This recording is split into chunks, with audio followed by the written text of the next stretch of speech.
Sobat Dunia Donghua, kita berjumpa kembali. Tanpa berlama-lama mari kita lanjutkan ceritanya. Selamat mendengarkan dan selamat berimajinasi. Kerajaan surgawi yang luas itu berkobar dengan serpihan cahaya keemasan. Serpihan-serpihan bunga api, seluas istana, mengalir bagai magma, perlahan-lahan tenggelam dan tenggelam di udara. Ning Changjiu, mengenakan gaun pengantin merahnya yang compang camping, cahaya keemasan asuranya meredup ke dalam dagingnya. Wajahnya pucat, darah masih menggenang di sudut mulutnya, dan ia kurus kering bak seorang cendekiawan. Ia menyibakkan rambut panjang terurai gadis itu yang jatuh di pipinya dan menyeka wajahnya yang kotor dengan lengan bajunya yang lembut. Tubuh Zhao Xianger meringkuk kesakitan. Kekuatan yang tersisa dari kehancuran dunia sebelumnya tak cukup untuk menopang alam lima jalannya, dan ia menderita luka parah akibat serangan putus asa kucing putih itu. Dan pada saat dunianya hancur, Ning Changjiu, yang telah menunggu begitu lama, langsung mengunci kedua sosok itu dan menyelimuti mereka dengan gagak emas, menarik mereka, satu di depan dan satu di belakang, ke dunianya sendiri. Inilah kerajaannya yang belum lengkap. Raja ikan perlahan bangkit. Sebagian besar bulunya hangus. Ia tahu, seperti yang dikatakan ikan tua itu, bahwa ia akan kembali ke nasib umum semua makhluk hidup. Di dunia ini, sangkar dibangun di atas sangkar. Melangkah keluar dari kurungan yang dianggap sempit, seseorang hanya menemukan penjara yang lebih luas. Makhluk hidup harus menerima ini atau terus menerobos ke dunia yang lebih luas, hingga mereka menabrak tembok. Alam semesta itu tak terbatas, bahkan orang yang paling bijaksana pun tak dapat membayangkan batas-batasnya. Pemuda itu, sambil menggendongnya, juga berdiri. Raja ikan menatapnya. Ning Changjiu, dengan gaun pengantin dan rambut hitamnya, garis-garis halus wajahnya perlahan mengeras dalam cahaya keemasan, setajam pisau. Dengan rambut terurai, ia menyerupai hantu tampan berjubah merah dari neraka, namun dengan rasa kesepian dan keterasingan. Ia tampak seperti pria yang seharusnya ditempa di kerajaan emas ini, namun ia justru menguasainya. "Siapa namamu?" tanya Raja Ikan, terbatuk, sambil memegangi dadanya. Ning Changjiu. Pemuda itu mengangkat kepalanya. Pupil matanya berkilau keemasan. Pada saat itu, Raja Ikan merasakan tekanan yang mengerikan dan murka seluruh dunia. Aura iblisnya tiba-tiba menghilang begitu ia mengangkat kepalanya. Ia kini tampak seperti dewa yang telah menjaga kerajaan yang hancur ini selama 1000 tahun. Tersembunyi di matanya adalah cahaya yang telah kesepian selama beberapa generasi. Raja ikan menatapnya, perlahan pulih dari keterkejutannya. "Nama yang bagus. Semoga beruntung juga untukmu." Ning Changjiu bertanya, "Mengapa Bai Zhang mengincar Suzaku?" Raja ikan mendengus, "Bagaimana mungkin aku, seorang lima dao, tahu hal-hal seperti itu?" Ning Changjiu bertanya, "Siapa sebenarnya orang suci itu?" Raja ikan berkata, "Aku belum melihatnya, tapi aku tahu dia hebat. Dia adalah orang pertama yang menyentuh tepi sangkar langit dan bumi ini. Sayangnya, bahkan dia tidak bisa menghancurkannya." Ning Changjiu mengerutkan kening. "Tepi sangkar." Raja ikan mengangguk. "Aku belum menyentuhnya, tapi aku yakin suatu hari nanti, kau akan melihatnya. Dunia ini mungkin damai sekarang, tapi kebenaran di baliknya jauh lebih kejam dari yang kau bayangkan." "Apakah ini dunia takdir?" tanya Ning Changjiu. Ia teringat Ye Chu. Raja ikan menggeleng pelan, menyisir rambutnya yang layu dengan cakarnya, raut wajahnya dipenuhi penyesalan dan rasa bersalah. Bagaimana bisa sesederhana itu? Ini sesuatu yang jauh lebih kejam daripada takdir.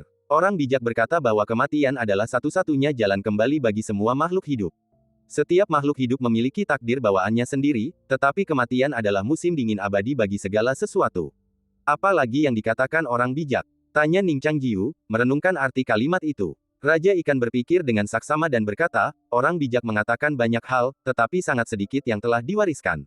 Aku hanya samar-samar ingat dia mengatakan sesuatu seperti, biarkan para dewa yang memberikan hukum, bukan hukum kepada para dewa. Oh, jika dia tidak mengatakan itu, aku akan menganggapnya orang gila yang bodoh."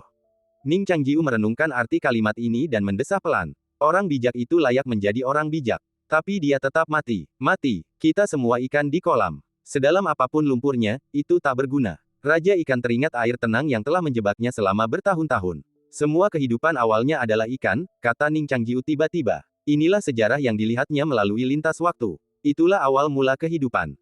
Raja ikan sedikit terkejut. Ning Changjiu berkata perlahan, "Mereka semua ikan. Mereka tidak punya tulang leher, tidak punya gigi, dan mereka tidak mengerti apa-apa. Tapi ketika mereka melihat daratan, beberapa dari mereka melompat ke sana. Ikan-ikan di darat sesekali melihat ke atas dan melihat langit, sehingga mereka melompat ke langit. Proses ini telah berlangsung selama bertahun-tahun yang tak terhitung jumlahnya, tetapi itulah yang dilakukan makhluk hidup." Raja ikan mendengarkan dan tertawa. Suatu ketika, ia juga percaya bahwa ia bisa melompat keluar dari laut. Ia menatap Ning Changjiu dan tersenyum, "Kau benar. Muda dan tak terukur, tak perlu takut akan luasnya dunia. Tapi aku sudah tua, dan jika kau ingin membunuhku, aku tetap tak akan tinggal diam." Jawab Ning Changjiu tenang. Gadis dalam pelukan Ning Changjiu semakin mendekat, seolah sedang bermimpi buruk. Ning Changjiu tak ingin membangunkannya, jadi pedangnya tetap kokoh. Keseimbangan dunia mulai berpihak padanya. Raja ikan kini terluka parah.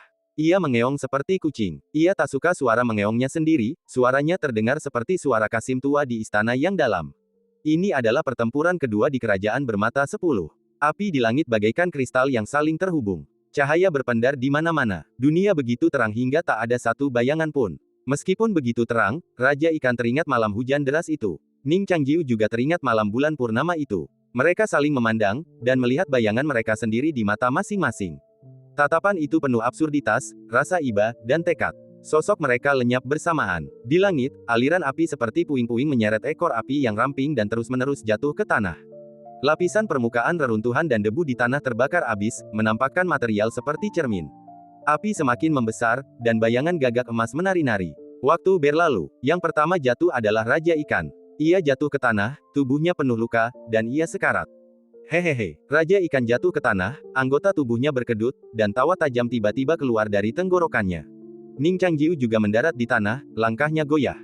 Pertarungan itu berakhir dengan cepat, tetapi sangat berbahaya. Ini adalah konfrontasi langsung pertamanya dengan seorang kultivator di alam Dao kelima. Ning Changjiu memeluk Zhao Xianger dengan lembut, bahkan tanpa membangunkannya. Tanpa sadar, ia melingkarkan lengannya di leher Zhao Xianger.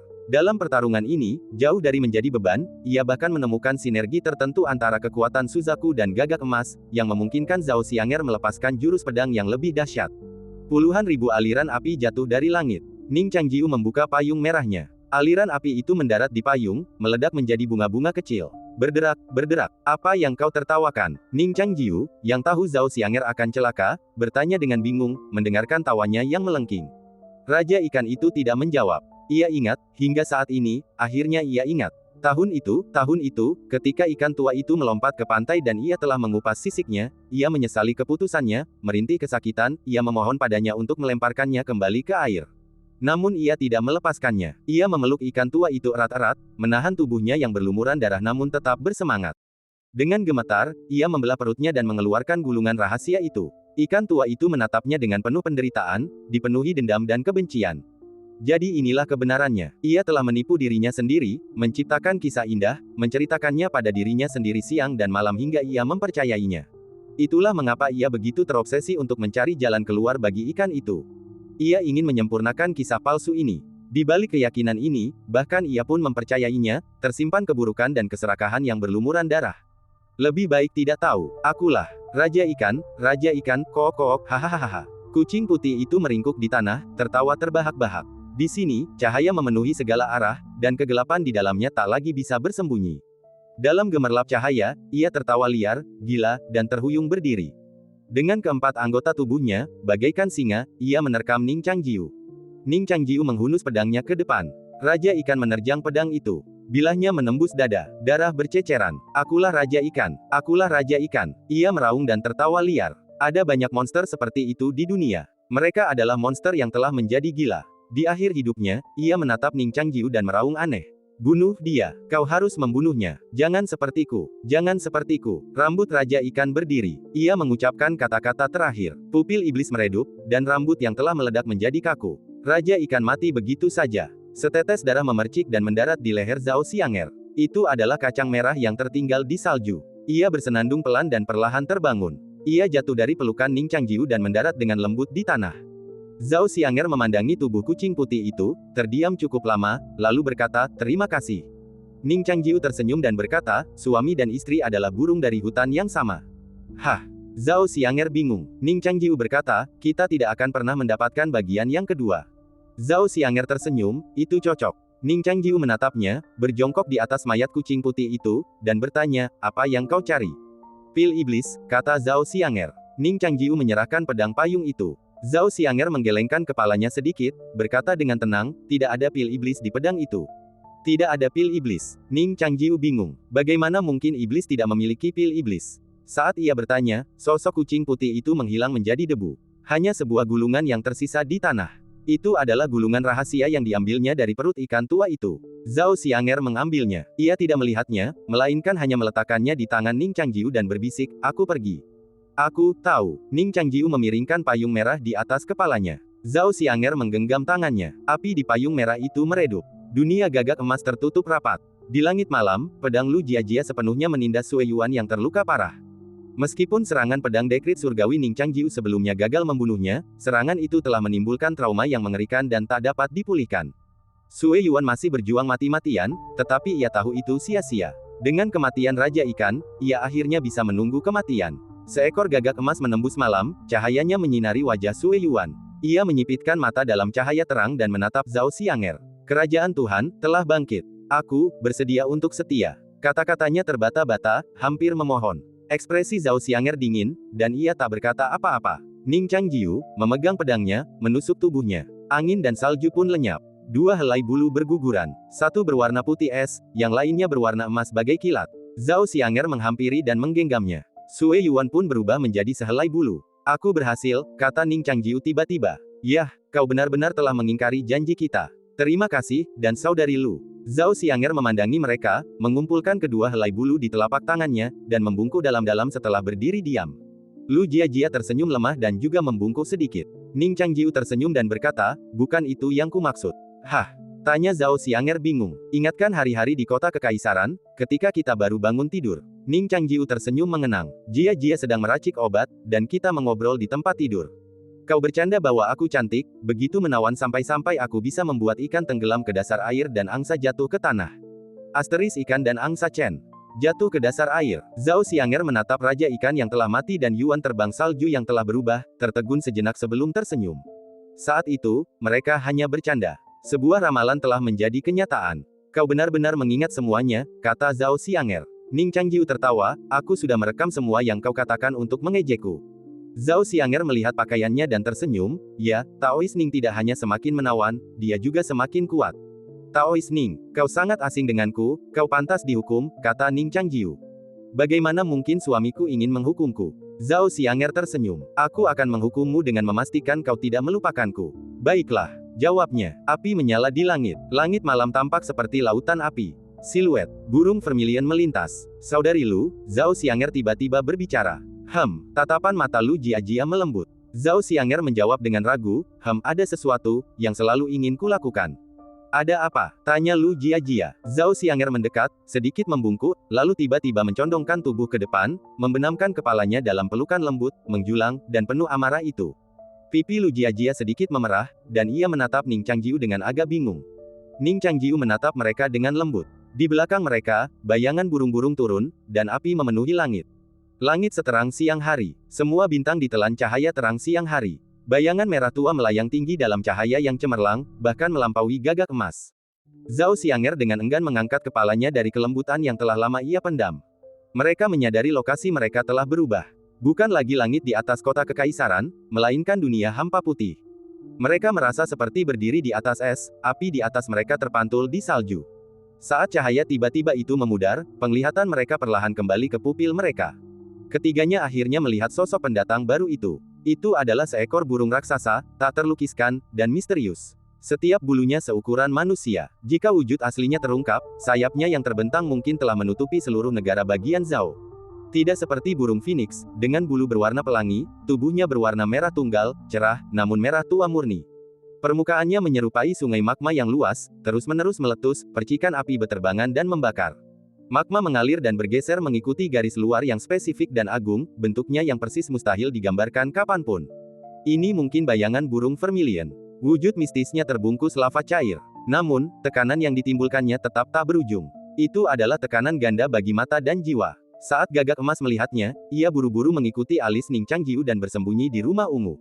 Gagak emas masih seekor burung muda dan tidak memiliki keberanian untuk menghadapi burung vermilion. Zhao Xianger perlahan berjalan menuju bayangan burung raksasa yang terbakar. Seorang wanita bergaun istana perlahan turun dari burung raksasa itu. Ning Changjiu mengerutkan kening. Ia mendapati bahwa wanita bergaun istana ini persis sama dengan pelayan di kerajaan burung vermilion milik Zhao Xianger, tetapi ia lebih agung dan spiritual, dan gaun istananya yang panjang bagaikan bayangan emas yang menjuntai. Salam, Yang Mulia. Wanita bergaun istana itu membungkuk kepada Zhao Xianger dan berbicara dengan tenang. Zhao Xianger menatapnya dan bertanya, apakah kau di sini untuk membawaku kembali? Wanita bergaun istana itu mengangguk dan berkata, iya. Zhao Xianger bertanya, bolehkah aku tinggal? Wanita bergaun istana itu menggelengkan kepala dan berkata, tidak, ini titah ratu. Zhao Xianger mengerutkan kening dan berkata, kau juga memanggil Ibu Suri. Ya, wanita bergaun istana itu berkata, sebenarnya, aku telah berada di sisimu untuk melindungimu sejak kau masih sangat muda, hingga kau berusia 13 tahun. Zhao Xianger terdiam sejenak, merasa sedikit tidak nyaman. Ia bertanya, bagaimana setelah kau berusia 13 tahun? Wanita bergaun istana itu berkata, untuk 3 tahun ke depan, Ratu telah mengatur semua jalan untukmu. Semua jalan. Zhao Xianger sedikit terkejut. Ia melirik Ning Changjiu dan Lu Jiajia. Alis dan mata yang sedikit dipoles saat pernikahan mereka memudar setelah pertempuran yang terus-menerus, tetapi mereka terlihat sangat manis. Wanita berpakaian istana berkata, dalam setengah jam, aku akan membawa Yang Mulia ke tempat yang benar-benar baru, sebuah kerajaan kecil yang dibangun di tepi hukum.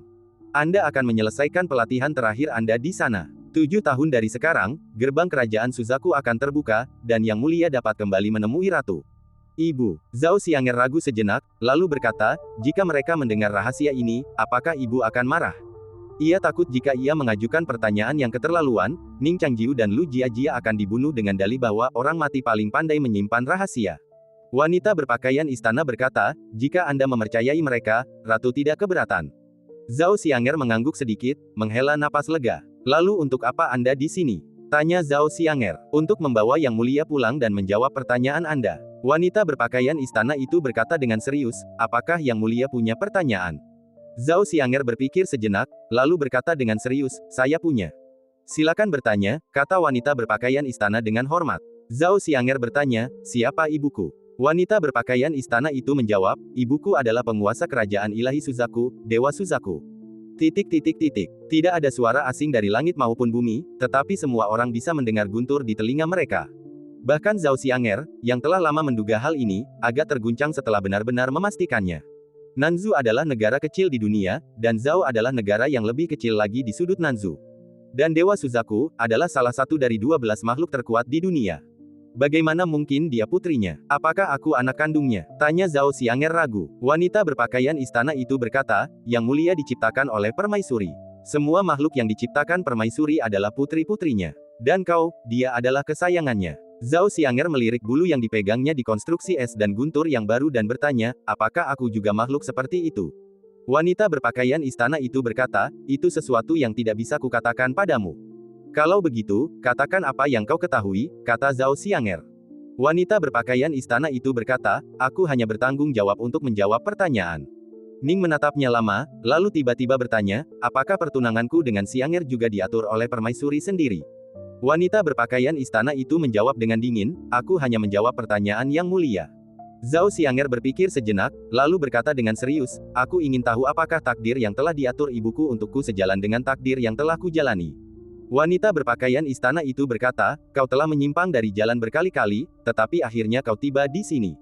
Zhao Xianger menenangkan diri dan bertanya, kalau begitu, bisakah kau memberitahuku apa takdir yang awalnya direncanakan ibuku untukku? Wanita berpakaian istana itu berbicara tentang gulungan yang awalnya direncanakan permaisuri. Sayap bayangan Suzaku menutupinya. Area ini, kecuali Bai Zhang sengaja mengintip, tak seorang pun bisa melihat isinya. Namun, rencana Raja Ikan telah gagal. Meskipun Bai Zhang adalah penguasa, ia mungkin tidak akan terus maju dan terang-terangan menentang Suzaku. Pada usia 13 tahun, kau mengalahkan pangeran kedua dan para pengawalnya dari negara Rong di depan istana, dan memulai kultivasi sejatimu. Sejak saat itu, semua wilayahmu perlahan-lahan akan maju sesuai poin yang telah diatur sebelumnya oleh permaisuri hingga kau berusia 16 tahun.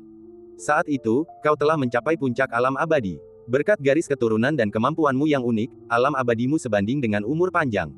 Ini juga tahun kau memenuhi perjanjian pernikahanmu. Tahun itu, permaisuri telah mendirikan Tianqi di negara Jin. Pada bulan September, Tianqi Jin lahir. Raja Jin, yang meyakini telah menerima seorang peramal, menciptakan boneka pembunuh di bawah bimbingan para roh dan mulai merencanakan untuk membawa inkarnasi dewa ini ke negara Zhao. Ia mengatur serangkaian peristiwa di istana Qianyu, termasuk kematiannya sendiri. Zhao Xianger mendengarkan ceritanya dengan tenang. Ia telah menduga sebagian besar peristiwa ini selama 2 tahun terakhir, dan tidak terkejut mendengar wanita berpakaian istana mengonfirmasinya. Namun ada satu hal yang tak dapat ia pahami, bagaimana jika aku menerima surat nikah itu? Bukankah itu akan mengubah takdirku? Wanita berpakaian istana itu menjawab, Ratu telah mengatur agar kau menolak surat nikah itu. Jika kau menerimanya, maka tidak akan terjadi apa-apa di negara Zhao. Ibu pasti akan mengirimmu ke tempat tunanganmu berada. Pengaturan selanjutnya berkaitan dengan makhluk lain. Zhao Xianger meremas tangan Ning Changjiu. Mereka bertukar pandang. Mereka berdua tahu, tanpa perlu bicara, bahwa tanpa melalui semua ini, dengan kepribadian mereka, surat nikah itu tak akan berarti apa-apa. Zhao Xianger bertanya, lalu apa gunanya surat nikah ini? Wanita berpakaian istana itu menjawab, aku tidak tahu. Zhao Xianger sedikit mengernyit, berpikir, bukankah suamiku ini terlalu murahan? Tidak masalah apakah dia memilikinya atau tidak. Zhao Xianger terus bertanya, apa yang terjadi selanjutnya? Wanita berbusana istana itu berkata, para pembunuh dari kerajaan Jin berhasil menyelundupkan boneka pembunuh itu ke istana Qianyu. Kekacauan yang telah mereka rencanakan sejak lama meletus di bulan pertama musim gugur. Kebakaran terjadi di istana Qianyu, dan permaisuri beserta para dayangnya terbakar hingga tewas. Hanya beberapa bidak catur yang lolos. Salah satu dari mereka memberimu surat rahasia, dan kau perlahan-lahan memahami apa yang harus kau lakukan. Setelah itu, api balas dendam berkobar di hatimu, dan kau mulai merencanakan balas dendammu dengan cermat. Ketika kau masih sangat muda, kau tidak sengaja masuk ke dalam sumur kuno. Sumur itu diatur oleh permaisuri agar kau bisa melihat rubah tua itu. Inilah ujian besar yang akan kau hadapi di masa depan. Dahulu, roh-roh di alam lima dao sulit dihancurkan, hanya karena sang dewa masih hidup, melindungi semua iblis yang terkait dengannya. Namun selama bertahun-tahun, kekuatannya telah melemah, dan pedang kerajaan ilahi kini dapat membunuh mereka. Lalu, mengapa penguasa kerajaan ilahi tidak membunuh semua iblis besar itu? Zhao Xianger bertanya dengan bingung. Para iblis besar itu seharusnya merupakan bahaya tersembunyi bagi Tuan. Baru sekarang ia mengerti bahwa pedang abadi yang disemayamkan di tubuh Zhao sebenarnya adalah pedang pelindung kerajaan ilahi Suzaku. Wanita berpakaian istana itu menjawab, mengambil pedang pelindung dari kerajaan ilahi sangatlah merepotkan. Terlebih lagi, setiap penggunaan di dunia luar akan menguras kekuatannya. Dan sekarang, di luar 12 kerajaan ilahi, musuh yang mengerikan sedang mengintai. Oleh karena itu, Tuan enggan membiarkan pedang pelindung itu meninggalkan kerajaan ilahi. Alasan kedua, dan yang terpenting, adalah orang itu masih hidup. Apakah para iblis lima jalan terbunuh atau tidaklah penting bagi Tuan, tetapi fakta bahwa dia masih hidup sangatlah penting. Zhao Xianger bertanya, seorang santo. Wanita berpakaian istana itu menjawab, iya. Siapakah santo itu? Tanya Zhao Xianger. Seorang pria yang sekarat. Hanya itu yang bisa ia katakan. Zhao Xianger tidak bertanya lebih lanjut. Ia melanjutkan, apa rencana ibu setelah itu? Wanita berbusana istana berkata, lalu kau mulai melaksanakan rencanamu untuk membunuh semua musuhmu. Musuh terbesar yang diatur ibu untukmu adalah membunuh rubah tua itu, jadi kau berencana membunuh seseorang dengan pisau pinjaman. Sambil melepaskan rubah tua itu, kau menyuruhnya menghabisi mereka yang harus dibunuh sesuai rencanamu, dan akhirnya menggunakan kota kekaisaran sebagai medan perang untuk pertempuran yang menentukan. Kau mengikuti rencana itu selangkah demi selangkah. Pertama, kau membunuh dalam pemberontakan istana Qianyu, dan menyebarkan rumor tentang hantu pipit yang membunuh orang-orang di kota kekaisaran untuk menciptakan ilusi. Lalu kau menculik guru nasional, mencuri segel kekaisaran, membuka segel jiwa pertama Hongwei Laojun, dan menggunakan segel ini untuk membunuh guru penyihir. Lalu kau memerintahkan Song Che untuk merebut alu api dan merebut tahta Zhao Fu, dan kemudian melakukan pertempuran pertamamu dengan rubah tua di kota kekaisaran. Ratu hanya memberikan arahan untuk pertempuran ini, bukan persiapan untukmu. Jika kau cukup malang untuk dikalahkan oleh penguasa ekor merah, Ratu hanya bisa mengubah jalan masa depanmu, atau meninggalkanmu sepenuhnya. Tentu saja, kau adalah putri ratu, jadi apa yang tampak seperti pembalikan rencana yang mendebarkan bagimu sepertinya tidak akan gagal di mata kami. Petik 2. Setelah itu, kau akan membunuh rubah tua itu dan kemudian menghadapi upaya pembunuhan di pesta ulang tahunmu. Pembunuhmu akan menjadi boneka pembunuh yang siap, mengintai di pesta ulang tahun, berjongkok di punggung Qiyuli, siap menyerang ketika kau lengah. Boneka itu memiliki kultivasi yang sebanding dengan alam istana ungu, dan itu akan menjadi pertemuanmu yang paling mendebarkan. Petik 2. Lalu, kau akan menggunakan segala cara yang kau miliki, mencapai panggung 9 roh hanya dengan satu tarikan napas tersisa, memanggil 9 bulu, membangkitkan kekuatan mereka, dan membunuh boneka itu. Tetapi pada saat yang sama, tindakan ini akan memicu pemakan jiwa di reruntuhan laut. Sang pemakan jiwa bukanlah musuh sejatimu dalam rencana ini. Tujuannya adalah menanamkan rasa takut akan langit dan bumi dalam dirimu. Rasa takut ini akan menekan hati Daomu, hingga suatu hari, ia menjadi salah satu obor yang menyalakan benih Dao. Orang yang bertanggung jawab atas pembunuhan sang pemakan jiwa adalah kakak kedua tunanganmu. Dia akan muncul saat kau hampir mati dan membunuh sang pemakan jiwa. Dengan ini, ujian kota kekaisaran terhadapmu telah selesai. Wanita berbusana istana itu berkata tanpa ekspresi. Ketiga orang yang mendengarkan tanpa sadar mengerutkan kening. Mereka saling memandang sejenak, dan mereka semua bisa merasakan perbedaan di mata masing-masing. Lu Jiajia telah mendengar Ning Changjiu berbicara tentang kehidupan masa lalunya, dan samar-samar dapat menebak alasan di balik beberapa variabel. Zhao Xianger semakin bingung. Mengapa boneka pembunuh itu tidak pernah muncul? Ini berbeda dari yang kualami, kata Zhao Xianger. Wanita bergaun istana berkata, ya, meskipun aku tak mau mengakuinya, itu memang muncul. Itu di luar dugaan ratu. Penguasa kerajaan dewa adalah makhluk surgawi sejati yang mampu merencanakan segalanya. Mustahil menyembunyikannya dari penguasa dewa, kecuali dilakukan oleh seseorang yang setara. Wanita bergaun istana itu berkata terus terang, perubahan itu terjadi pada pendeta Tao bernama Ning Qinsui. Pendeta Tao itu berasal dari kota Linhe, tempat iblis mayat tulang putih bersembunyi. Ia adalah pion iblis mayat, tetapi diatur oleh ratu untuk memasuki istana. Kekuatan iblis mayat itu belum sempurna. Terintimidasi oleh kekuatan ratu, ia tak berani bertindak gegabah, jadi ia harus mengikutinya diam-diam, menunggu kesempatan untuk menyerang. Ratu mengatur ini karena dua alasan. Pertama, murid perempuannya, Ning Xiaoling, berasal dari asal yang sama dengan Raja Tua Ekor Merah. Kedatangannya dapat membangkitkan Raja Tua. Kedua, iblis mayat tulang putih itu bertransformasi dari tulang roh putih. Di masa depan, kau dapat mengikuti petunjuk untuk menemukannya dan menyelesaikan apa yang perlu kau lakukan. Tapi, perubahan itu terjadi. Dalam rencana awal permaisuri, Ning Xiaoling pasti akan mati setelah membangkitkan Lao Jun, tetapi ia secara ajaib selamat. Keajaiban ini terjadi pada kakak laki-lakinya, yaitu kau, Ning Changjiu.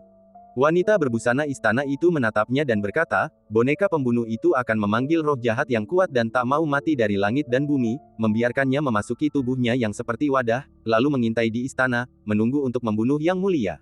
Tapi, sebuah keajaiban terjadi. Boneka itu gagal. Roh yang dipanggilnya tidak memasuki tubuhnya sendiri, melainkan masuk ke tubuh pemuda yang seharusnya mati. Tidak perlu saya jelaskan semua yang terjadi selanjutnya. Singkatnya, semuanya di luar rencana, tetapi untungnya, tidak menyimpang dari kerangka umum. Pada akhirnya, Anda menyelesaikan semuanya tepat waktu dan menyelesaikan pengaturan rencana permaisuri saat matahari terbenam itu. Zhao Xianger mendengarkan kata-katanya. Awalnya ia berpikir bahwa hal-hal yang seperti lintasan takdir itu tanpa sadar telah menyimpang dari jalurnya, tetapi semuanya berakhir di tempat yang sama. Tidak, Zhao Xianger tiba-tiba berkata, jika bukan karena dia, bagaimana mungkin aku bisa mengalahkan Nyonya Bai di kota Linhe? Bulan yang dihabiskannya di kota Linhe adalah bulan yang tak terlupakan. Wanita berpakaian istana itu dengan tenang bercerita, mengikuti instruksi Ning Qinsui, kau tiba di kota Linhe. Lalu, dengan bantuan Jiuyu yang menyamar, kau terlibat dalam pertempuran hidup mati melawan Nyonya Bai sebelum ia dapat menyelesaikan pembangunan kerajaannya. Pertempuran itu penuh bahaya, dan akhirnya, kau mencekik kota Fengdu miliknya sejak awal. Zhao Xianger tiba-tiba mengerti. Ia punya kesempatan untuk menghancurkan kerajaan suci Nyonya Bai. Tapi ia terlambat sesaat. Saat itu, ia menatap Ning Changjiu dan mendesah, berpikir, aku menyeret seekor lembu untuk menyelamatkanmu, dan perjalanan itu memakan waktu lebih dari sesaat. Ning Changjiu tampak menyesal, berpikir, bukankah aku sudah menebus kesalahanku? Aku bahkan menjadi samsak tinjumu selama sebulan. Sebenarnya, membiarkan Nyonya Bai membangun Fengdu bukanlah hal yang sepenuhnya buruk. Dia memang mengumpulkan sedikit otoritas atas dunia bawah, tapi aku tidak tahu kemana perginya pecahan-pecahan itu. Wilayah kekuasaanku rendah, dan penglihatanku terbatas. Aku bisa bertanya pada permaisuri nanti, katanya. Zhao Xianger menatap wanita berpakaian istana itu dan bertanya, apakah ada yang salah setelah itu? Wanita itu mengangguk dan berkata, kemudian, di luar hutan belantara selatan, Sekte Tao Zitian berencana untuk memulihkan 9 bayi. Zhang Qiyu berkolusi dengan Hanci Abadi, menggunakan teknik perbaikan ular untuk menipu mereka. Dalam sebuah perjamuan besar, kerajaan Jin melancarkan upaya pembunuhan lainnya. Kau menggagalkan rencana itu dan mulai merencanakan pertempuran Sashui kedua. Itu adalah pertempuran krusial antara kerajaan Zhao dan Jin. Kau mengawasi pertempuran dari tembok kota untuk meningkatkan moral. Setelah kemenangan besar, kau tidak kembali, tetapi secara kebetulan tiba di kota Liantian dan secara keliru memasuki bunga teratai yang dalam. Kau terjebak dalam konspirasi untuk menghidupkan kembali 9 bayi. Kau melawan 9 bayi 3 kali berturut-turut, tetapi selalu kalah. Berlumuran luka, kau melarikan diri ke kota Yunsang dan melihat gaun pengantin. Garis keturunan Suzaku bangkit, dan kau memasuki alam istana ungu. Di alam liar selatan, kau menggunakan 9 bulu sebagai pedang, membantai 9 bayi 9 kali, membantai mereka di luar Sungai Merah, dan mengekstrak inti iblis mereka dengan pedangmu. Yujian Tianzong, sebagai rasa terima kasih, menghadiahkanmu beberapa harta langka mereka, tetapi kau hanya mengambil teratai salju hantu. Setahun kemudian, bunga sakura kerajaan Jin bermekaran. Kau, berpakaian hitam dan bersenjatakan satu pedang, membunuh Raja Jin dan kembali dengan bunga-bunga itu. Kerajaan Rong terguncang dan segera mengembalikan tanah yang telah diserahkannya. 6 bulan kemudian, Zhao mendapatkan kembali seluruh wilayahnya, dan kau mencapai pencerahan dan naik ke alam ilahi. Jadi, seharusnya kau sudah pergi sejak lama. Wanita berpakaian istana itu mengakhiri. Zhao Xianger berdiri diam, sosoknya dalam gaun pengantin merahnya semakin cantik. Kecantikan itu bukan didasarkan pada penampilannya, melainkan pada kualitas abadi yang halus dan tak terlukiskan.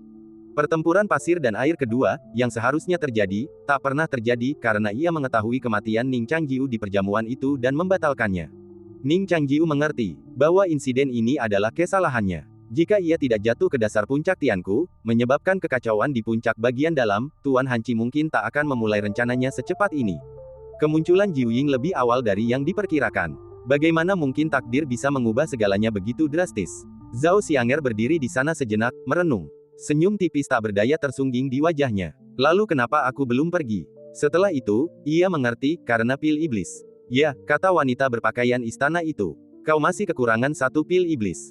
Tentu saja, jangan khawatir. Ada banyak pil iblis agung yang tersebar di seluruh dunia, kebanyakan di tempat-tempat rahasia yang tak diketahui. Aku akan mencarikannya untukmu nanti. Zhao Xianger mengerucutkan bibirnya, ekspresinya bahkan lebih terkejut daripada saat ia mendengar bagian sebelumnya. Pil iblis, bukankah itu bentuk kelupaan? Zhao Xianger menggertakkan giginya. Wanita berpakaian istana itu menjawab dengan tenang, tidak, kau benar-benar lupa. Petik 2. Telinga Zhao Xianger terasa sedikit panas. Ning Changjiu terkekeh pelan, dan Lu Jiajia balas tersenyum sambil mengusap kepalanya. Zhao Xianger teringat saat ia bertemu Raja Ikan dan merasa sangat terkesan dengan perencanaan cermat ibunya. Ia merasa sedikit bingung. Ia mencubit tangan Ning Changjiu dengan keras dan berkata, jangan tertawa. Jadi Raja Ikan ini? Tanya Zhao Xianger ragu-ragu. Wanita berpakaian istana itu berkata, Bai Zhang menggunakan beberapa trik. Ia menebak sesuatu dan ingin menggagalkan rencana ratu, jadi ia menggunakan Sue Yuan untuk melancarkan aksinya. Sue Yuan dan Si Yu akan dapat membangun kembali kerajaan dewa setelah kembali. Mulai sekarang, kau akan menjadi kakak perempuan tertua mereka, dan mereka akan membantumu memerintah kerajaan kecil yang diciptakan oleh ratu. Tentu saja, kita semua tahu bahwa ini adalah ulah Bai Zhang, tetapi kita tetap harus merelakannya. Zhao Xianger mengangguk dan berkata, saya mengerti. Wanita berbusana istana itu berkata, ada pertanyaan. Ya, Zhao Xianger teringat peristiwa perjanjian 3 tahun itu dan bertanya, tahun kerajaan dewa ibuku jelas belum tiba, jadi bagaimana ia mengendalikan nasibku? Wanita berbusana istana itu tidak menyembunyikannya, karena Jiu Yu. Zhao Xianger terkejut. Wanita berbusana istana itu bertanya, apakah kau tahu apa itu Jiu Yu? Zhao Xianger, tidak ingin terlihat malu-malu, berpura-pura percaya diri dan menjawab, sesuai namanya, Jiu Yu tentu saja adalah burung dewa yang ibu ciptakan dari 9 bulu. Wanita berbusana istana itu menunjuk ke atas dan berkata, burung vermilion ini terbuat dari 9 bulu yang mulia. Apakah kau melihat ada yang kurang? Zhao Xianger menatap burung besar itu, matanya mengamati sekelilingnya, dan langsung mengerti, burung itu tidak memiliki bayangan. Wanita berpakaian istana mengangguk dan berkata, ya, Jiu Yu hanyalah bayangannya yang terputus. Nanti, ia akan menyatu dengan bayangan itu dan membawamu ke kerajaan barat. Jadi Jiu Yu adalah bayangan dari 9 bulu burung vermilion. Tak heran jika warnanya begitu gelap hingga mampu melahap cahaya gagak emas, karena bayangannya memantulkan wujud aslinya, yang melambangkan api agung yang membakar. Zhao Xianger bertanya, jadi, 9 bulu ini, apakah spiritual? Wanita berpakaian istana menjawab, ya, karena ia adalah pecahan bayangan permaisuri, ia juga bagian dari dirinya. Pipi Zhao Xianger sedikit memanas. Jadi, ibu melihat semua yang terjadi. Ning Changjiu mengikat dan menindasnya, menghukumnya karena curang dalam permainan catur, dan berbaring telanjang di ranjang pernikahannya, mengancam akan menentang takdir. Apakah ibu melihat semua ini? Wanita berpakaian istana berkata tanpa ampun, iya. Zhao Xianger memegang dahinya, wajah cantiknya memerah. Ia berharap bisa berubah menjadi bulu dan bersembunyi di Nine Feather. Ning Changjiu menghiburnya, tidak apa-apa. Seorang ibu tidak peduli dengan rasa malu putrinya. Diam. Zhao Xianger meninjunya dengan keras. Ini semua salahmu. Ia kini mengerti bahwa ambisinya untuk menjadi bandit dan pahlawan sebagian dipengaruhi oleh Nine Feather. Lagi pula, hal itu terus-menerus mengintai di lautan kesadarannya. Ibu, sungguh tak tahu malu. Setengah jam akan segera berlalu. Mereka sudah lama tahu bahwa Zhao Xianger akan pergi. Meskipun mereka telah mempersiapkan diri secara mental, suasana sedih masih menyelimuti mereka ketika momen itu akhirnya tiba. Saudari Xianger, Lu Jiajia berkata dengan lembut. Pipi Zhao Xianger sedikit menggembung, dan ia berkata dengan marah, aku memanggilmu saudari hanya karena aku akan pergi. Aku menikahimu secara formal, jadi kau harus memanggilku istri tuan. Lu Jiajia memeluknya dengan penuh kasih, membenamkan kepalanya di dada Zhao Xianger, dan tersenyum, baiklah, istri tuan kecil. Zhao Xianger mendengarkan nadanya, membuka mulutnya dan menggigitnya dengan tidak puas, lalu berkata dengan suara teredam, apakah kau sedang membujuk seorang anak kecil? Ning Changjiu berjalan menghampiri mereka dan meletakkan tangannya di punggung indah mereka. Ia memeluk mereka. Mereka bertiga berpelukan erat. Setelah aku pergi, kalian tidak boleh menindas saudari Jiajia, dan kalian tidak boleh main-main dengan gadis lain. Jika aku melihat gadis lain, aku tidak akan memaafkan kalian, kata Zhao Xianger. Ning Changjiu mengangguk dan berkata, baik, Jiajia akan mengawasiku. Bagaimana aku bisa mengendalikanmu, Tuan? Canda Lu Jiajia. Hah, sudah lama aku tidak menempa pedang Jiajia. Ning Changjiu tersenyum. Apa itu penempaan pedang? Tanya Zhao Xianger. Kau, Lu Jiajia menekan kepala gadis itu, membenamkannya lebih erat, dan ia meringkuk di dada Ning Changjiu, dagunya bersandar lembut di rambut halus Ning Changjiu. Wanita bergaun istana menyaksikan pemandangan ini dan tersenyum. Kekuatan waktu menyelimuti mereka. Namun, bahkan kekuatan-kekuatan pun takkan bertahan selamanya. Waktu untuk berpisah telah tiba. 9 bulu membubung ke langit dan menyatu dengan burung vermilion berbulu 9. Cahaya putih itu bagaikan air pasang surut. Dunia sementara yang diciptakan oleh wanita bergaun istana itu perlahan menghilang. Di padang rumput kering yang gersang, hanya tersisa 2 dari 3 orang yang berpelukan. Ning Changjiu dan Lu Jiajia berpelukan. Bahu Ning Changjiu basah. Burung vermilion telah menghilang. Mereka berpelukan untuk waktu yang sangat lama. Malam yang panjang berakhir di pegunungan yang berkabut. Secercah cahaya mulai muncul di langit. Itu adalah matahari terbit baru dari negara Zhao. Ning Changjiu belum menyaksikan matahari terbit di timur. Seindah apapun matahari terbit itu, tak ada bandingannya dengan matahari di puncak Luoshen. Ia memandang ke utara, menatap tajam. Setelah beberapa saat, ia memeluk wanita itu dan berkata lembut, ingat. Aku pernah bercerita tentang istilah, bertaruh pada batu. Petik 2. Ya, aku ingat. Kau bilang kau kekurangan pisau untuk membelah batu. Lu Jiajia menyeka matanya. Ning Changjiu menatap lurus ke depan, kata-katanya seakan menembus pegunungan dan sungai yang berkelok-kelok. Aku menemukan pisaunya, katanya. Lu Jiajia tampak mengerti, tetapi ia hanya memeluknya, takut ia akan menghilang seperti embun musim gugur yang tertiup cahaya seperti Zhao Xianger. Mereka berpelukan seperti ini, seperti bunga dan pepohonan yang merangkul salju. Ribuan sinar matahari melompat keluar dari pegunungan yang lembut, menerangi siluet mereka. Tinggi di langit, Zhao Xianger duduk di punggung burung vermilion, menatap bayangan yang mereka peluk semalaman dari kejauhan. Di bawah cahaya pagi, ia akhirnya menelan pil iblis itu dalam diam. Setetes air mata mengalir di wajahnya, lalu jatuh. Air mata itu membeku tertiup angin dingin, menyebar merata, ujungnya seperti tanduk rusa yang ramping. Ini adalah kepingan salju pertama sejak datangnya musim dingin. Ning Changjiu mengulurkan tangan dan menangkap kepingan salju itu. Ia menggenggamnya. Kepingan salju itu sepanas api. Dan cerita pun berakhir, nantikan cerita selanjutnya. Terima kasih telah mendengarkan.